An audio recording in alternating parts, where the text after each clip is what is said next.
Hi there, this is Max Landon, one of the stewards at Younger Lagoon Reserve, and I'm here just out trying to show you a couple plants today. The first one that I would like to show you is this bush monkey flower, or sticky monkey flower. This one happens to have orange flowers, but there are many types of sticky monkey flowers, or monkey flowers I should say. This one is native to California from southwestern Oregon through California and into Baja. Its genus is highly contested currently and is under taxonomic debate.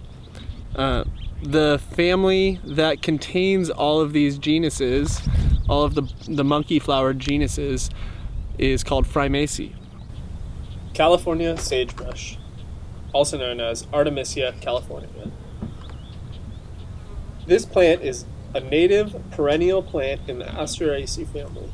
It can be found from Baja California up through Central California. Generally, this plant grows in coastal sage scrub, coastal strand, chaparral, and dry foothill communities. This one right here is Eriophilum staccatifolium, lizard tail, or seaside woolly sunflower. This is a perennial plant in the Asteraceae family, primarily lives along the coast through California to Oregon, generally in the dunes or coastal scrub. And so right here we are about 200 yards away from the ocean, and it's in coastal scrub, so it's pretty much living exactly where it should.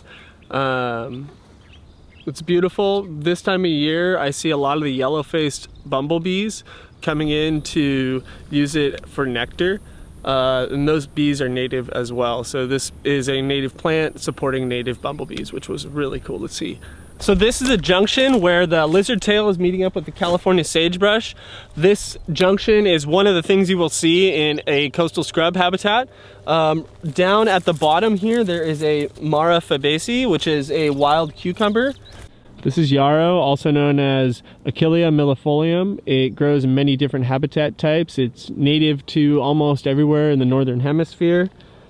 It's also got a name called plumajillo, which means little feather, because the leaves look like little feathers. So check it out.